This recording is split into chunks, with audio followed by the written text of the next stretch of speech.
Primeiramente, bom dia a todos, senhoras e senhores. Meu nome é APF Cordenuzzi, Elton Fabrício Cordenuzzi. Eu sou lotado em Santa Maria, no Rio Grande do Sul. E queria agradecer, já de antemão, a FENAPEF, na pessoa do presidente Boldens, pela oportunidade de nós podermos passar o que nós vivemos no dia a dia em relação ao uso desse tipo de aeronave lá na delegacia.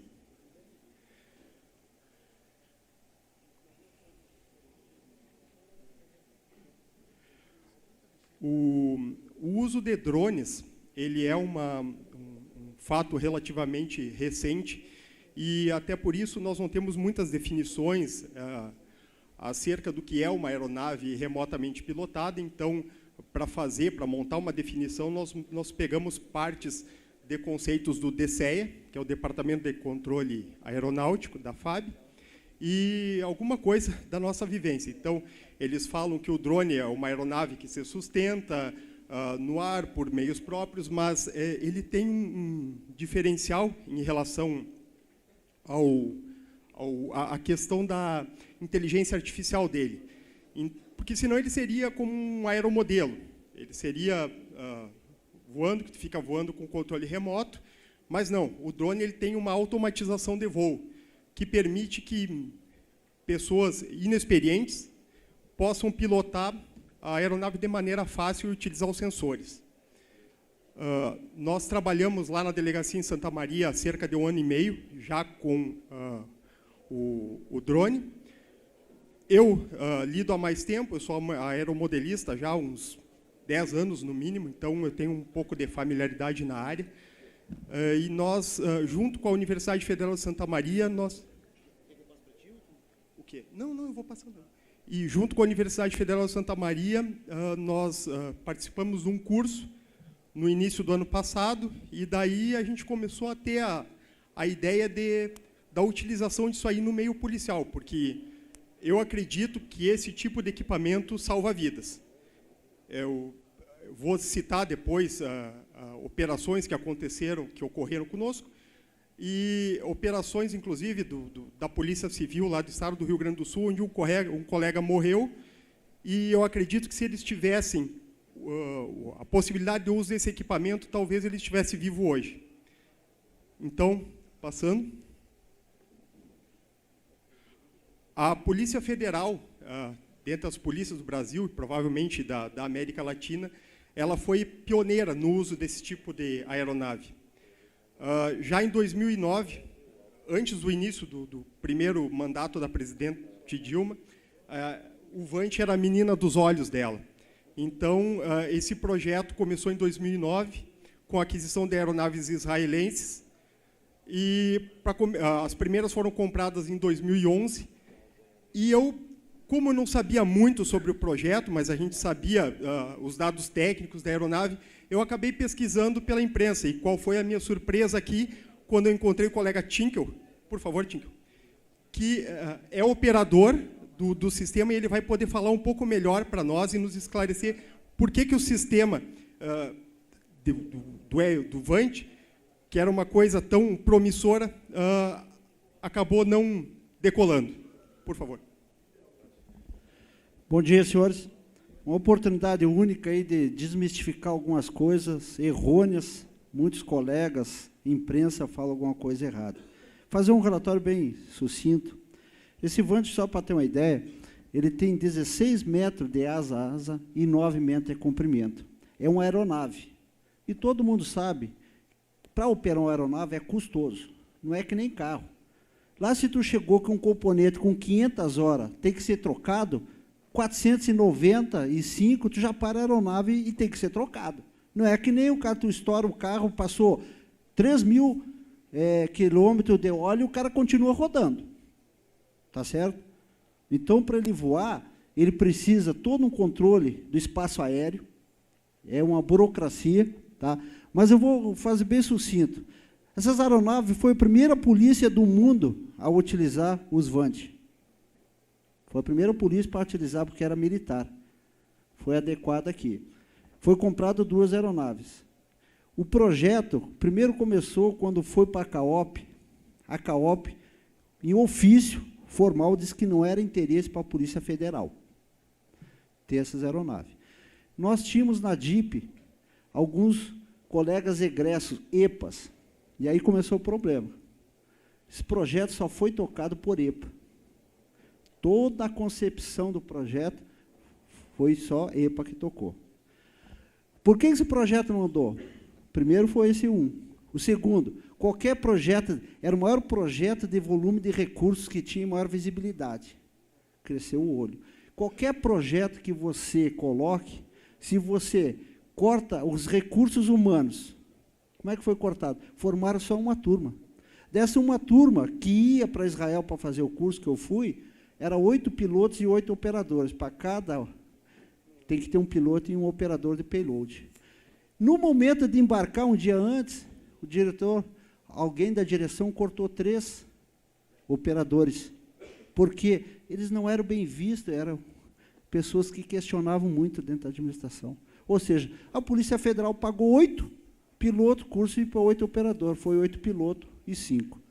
Desses 18 pilotos, 3 foram retirados, que eram os administradores, os colegas mais antigos, 2 aposentaram, hoje nós temos 2 pilotos. A formação de um piloto é que nem fosse uma formação do piloto de Boeing. Leva tempo, é custoso, uma formação de um helicóptero.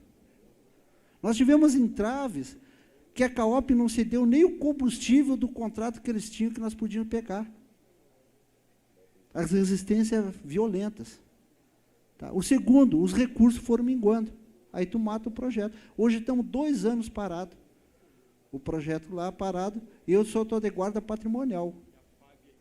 E a FAB com o outro. O nosso VANT, operacionalmente, ele é muito superior tecnicamente e operacionalmente ao da FAB. Hoje eles estão em negociação para querer passar para a FAB, mas é um projeto que só a Polícia Federal é caro. Mas nós temos que trabalho com o PRF, com a FUNAI, com o IBAMA. Crime ambiental é até sacanagem o cara dizer que tu resolve. Você imagina, na fronteira, tu acompanha o barco passando do Paraguai, tu vem acompanhando. Cara, tu não quer pegar o barquinho lá com 50 caixas de coisa, tu quer pegar o depósito, a carreta, tu acompanha eles tirando aquilo ali, dentro dos cabriteiros deles, leva para o depósito. Nós chegamos a situação que tu pegou o depósito com um cara estourando, um colega estourando um depósito. Mas quando o cara chegou lá, ele já sabia se tinha cachorro, quantos caras tinha lá, quantos caras tinham. A segurança. O pessoal do NEPOM, antes, que a gente trabalhava muito com o NEPOM, eles ficavam nas ilhas, esperando o pessoal com Moamba ou tráfico. Ficavam um dia, uma noite, mas não ficavam mais. O que é importante do coisa, no VANT, quem determinava a operação é o pessoal da operação. Quando nós ia trabalhar com o NEPOM, vinha um operador no NEPOM, ele que determinava a operação. Chegava uma situação que tinha 3, 4 bancos, qual barco vão seguir? Ele determinava em loco. E o resultado dava. Você grava toda a operação, você tem a segurança jurídica do colega, você dá uma segurança para o colega. Entendeu? Então, estão 2 anos parados, um custo enorme, quem só perde o Brasil. Por isso que o questionamento tem que ser isso. Vamos levantar. Nós precisamos de uma ferramenta instrumental desses aí. Quando eu chegava em operação, por exemplo, trabalhando com o pessoal da fazendária, às vezes em 2 horas tu não tinha mais como trabalhar. Porque a burocracia é tanto que lá na delegacia de Foz, o camarada dizia assim, não, quando você aprendeu, você tinha que acompanhar todo o inquérito, toda a apreensão ali. Aí tu ficava sem equipe de solo. E em 1, 2 horas, 6 equipes tu acabava. E as equipes eram formadas por 2 policiais. Aí tu prendia o carro, saía um monte de carro, tu pegava. E 2 horas tu não tinha mais como trabalhar. Tu não tinha mais pessoal de solo. Então, tem que desmistificar isso aqui, uma ferramenta violenta para o controle de fronteira. Nós esperamos que os nossos representantes, está aqui um ali, que movimente e levante a baile. A FENAPEF tem a obrigação de levantar, isso é uma ferramenta fundamental. E numa região de fronteira, não adianta casar, no Rio de Janeiro tem arma, se nós não temos não cuidando da fronteira. Isso aqui do colega vai apresentar excelente, só falei para ele assim, ó, temos que apresentar um curso, o pessoal tem que ser qualificado para operar isso aqui. E agradeço, não tive a oportunidade de saber, fiquei feliz dessa oportunidade de ter falado isso aí, tá bom? Obrigado.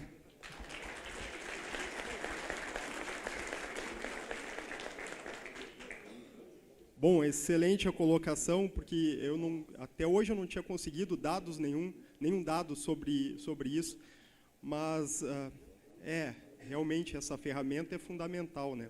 Principalmente para essa nossa fronteira enorme com 17 mil quilômetros, não tem como tu fazer de outro jeito, vai passar o tempo.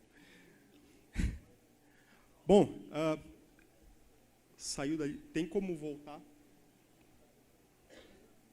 Aí. Então, aprendendo com o que aconteceu no Vant, a nossa ideia é pegar uma coisa mais restrita. É como se o Vant fosse um fuzil de sniper e isso aqui fosse a Glock. Isso aqui é o que a gente vai usar no dia a dia da delegacia. Não esse, porque esse aqui é um pouco mais frágil, esse é meu particular, mas a ideia é usar os Phantoms, que muitas delegacias já usam de maneira informal. No Sul, e eu, conversando com colegas aqui, eu já vi que em todos os estados tem, e a maioria usa esse equipamento, que é um equipamento prático, preço acessível. Ele gira em torno de 5 a 6 mil reais o modelo mais novo dele. Manutenção barata, qualidade nos sensores. Ele tem uma câmera e um gimbal. Quando eu falo em gimbal, é essa parte que controla a estabilização da imagem. Ele tem um gimbal robusto, ele aguenta certas quedas.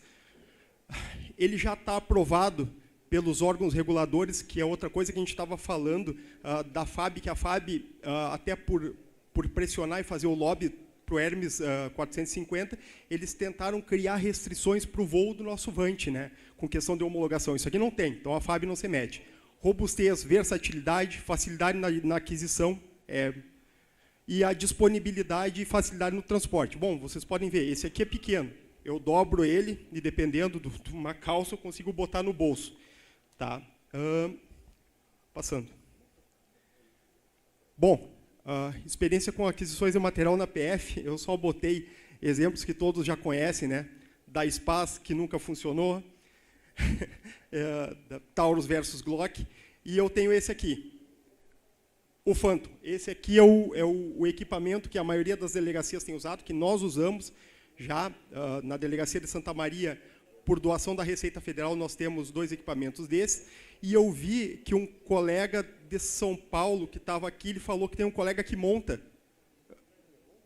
Isso, tá. Nós, lá na Universidade Federal, nós conseguimos montar também um drone. Qual é o problema de tu montar o equipamento?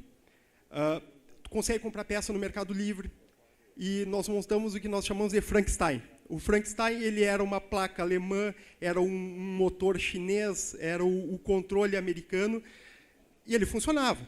Só que, qual é o problema? Quando falta peça, a gente não consegue. E aí o Frank ficou parado, porque a placa estragou e a Alemanha não fabricava mais aquele tipo de placa. Mas isso aqui é a Glock.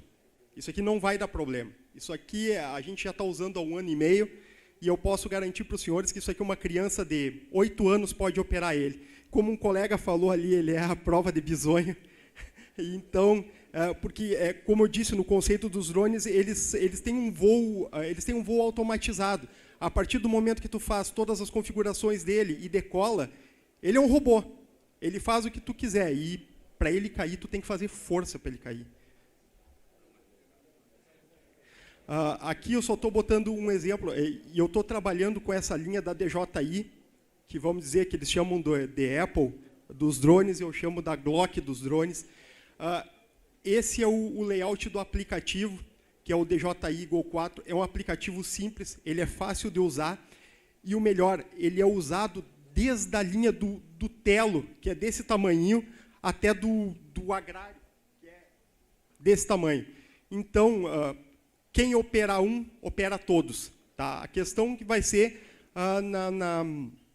no uso de câmeras que vão ser mais específicos para os de tamanho maior, que eu vou mostrar mais adiante. Aqui, a câmera. A delegacia de Varginha adquiriu esse equipamento aqui, que é o Matrice 100. Ele é bem maior que o Phantom, mas ele tem uma especificidade que é essa câmera termal aqui. Como vocês podem ver, diferentemente de uma câmera noturna, termal é muito mais eficaz, porque ela faz ela faz um processamento de imagens que torna visível o que a gente precisa, que é achar um indivíduo no meio do mato, e esse tipo de coisa que é interessante para o nosso dia a dia policial. Tem esse Inspire aqui, que também é da mesma linha, é mais barato que o Matriz, e ele pode operar esse gimbal também, que é esse conjunto, de maneira intercambiável. O Phantom, o Mavic, esse aqui pequenininho, eles não trocam o gimbal, a gente não tem como mexer. Ele vem de fábrica, esse aqui é super delicado, mas o do Phantom é robusto. E a gente não tem como mexer. Mas, para determinados trabalhos, onde eu digo, por exemplo, de um grupo tático que precise, eventualmente, fazer uma entrada e queira saber onde o sujeito está escondido dentro da casa, isso aqui é interessante ter também. Qual é o problema, hoje, do uso de drones? Desses drones convencionais, ou esses que a gente pode usar efetivamente, que, claro, o Vant não tem, né, que o Vant voa 12 horas, 24 horas. Aqui nós temos 30 minutos de bateria, indicado pelo fabricante, o que, na verdade, quando a gente opera ele, vê que é 20 minutos. Bom, da legislação, eu vou falar que a legislação é uma mescla. Nós temos instruções, a ICA da DCEA, instruções da ANAC e da Anatel, que, de modo que eu pude congregar elas aqui e colocar como é que elas funcionam. Que é interessante, porque, para nós, policiais, a gente tem que trabalhar de acordo com a lei, né? Mas existem aqui algumas flexibilizações para o uso da segurança pública, que o operador não precisa necessariamente cumprir todos aqueles requisitos. E tenho que dizer que já existe, já foi aprovado pelo Senado, que saiu o projeto do Senado, uma lei, esse PLS 167, que já está indo para a Câmara, que fala sobre o uso específico para essas aeronaves na segurança pública, que vai facilitar bastante para nós. Bom, aqui eu enumerei, de maneira não taxativa, algumas possibilidades de uso das ARPs. Tá? Eu digo que lá no Rio Grande do Sul, em Santa Maria especificamente, nós já usamos ela em todas essas, com exceção da segurança patrimonial. Tá? Que segurança patrimonial existe até empresas que hoje estão fazendo vigilância com drone e já tem um software específico para ele fazer varredura na área. Tá? A perícia a gente não usou ainda, não foi necessário. Tá? Mas tudo isso aqui, para planejamento operacional, levantamento fotográfico, divulgação de eventos de EPRED, vigilância e monitoramento de ações em tempo real. Aí eu digo que nós precisamos de 2 equipamentos, porque, em razão da autonomia baixa, quando a bateria de um está terminando, nós temos que chamar ele e mandar o outro para que não tenha perda de acompanhamento. Bom, como é que funciona na PF? Hoje, eu estou falando aqui até... eu tenho que expor uma situação que aconteceu comigo, que eu fui convidado para palestrar num evento de drones lá no Rio Grande do Sul, e eu fui pedir autorização para o superintendente para falar. E ele disse assim, não tem como tu falar, não pode falar nada, porque nós não temos instrução normativa, nós não temos regulamentação, nós não temos doutrina de uso, então não tem como falar sobre o assunto. Beleza, por isso eu estou aqui, para que a gente possa mudar isso aí, para que a gente possa criar... Eu já criei o curso todo, da parte teórica, inclusive da parte prática, porque a gente tem que botar isso aí adiante. Então, hoje, as aquisições na PF, elas são ou por doação, ou por TAC, como o colega ali estava falando, que eles adquiriram na delegacia dele, e em outras delegacias, tudo tem sido assim. A Bangu. Aqui eu fiz um planejamento de curso na ANP, tá? Onde, com base no que eu já apliquei em cursos para colegas lá no Rio Grande do Sul, uma aquisição precisaria de uma aeronave para cada 3 alunos, que podem revezar no uso. E aqui, bom, é bem simples, né, porque eu não sou muito bom no bisagem, mas a ideia é o quê? Que na academia ele seja aplicado de maneira integral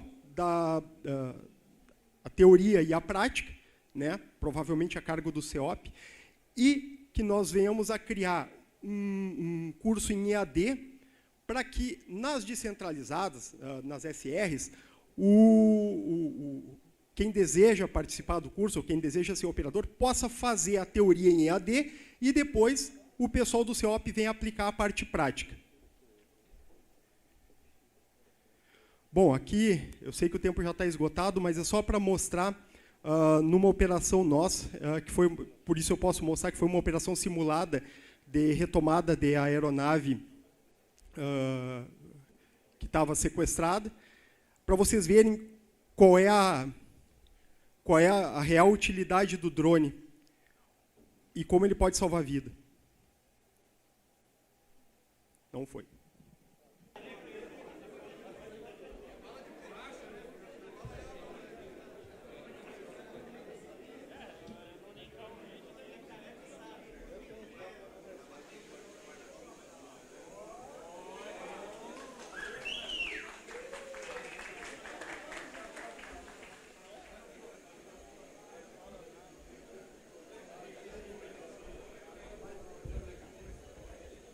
Pessoal, eu teria como fazer até um streaming de vídeo dele. A partir daqui, a gente poderia usar um espelhamento de tela, tanto para a tela do telefone, quanto usar o YouTube para poder fazer a transmissão dele. Nós já testamos nesse vídeo que eu tentei colocar aqui, nós passamos para o gerenciamento de crise, ele via em tempo real o que eu, piloto do drone, conseguia acompanhar.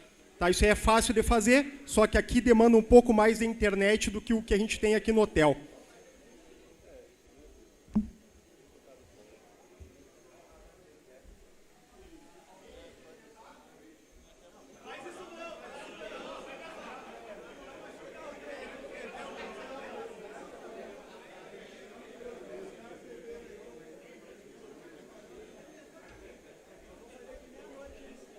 Pessoal que usava vigilância aí, ficava 3 dias dentro do carro, acabou, viu?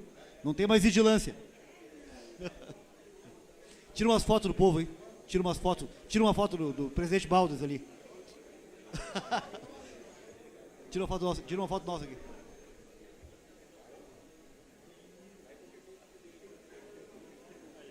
Opa, viu? Leva lá, leva pro outro lado. Leva para o outro lado, não? Ou tu acha que é... Não, se for arriscado, se tu achar que não é seguro...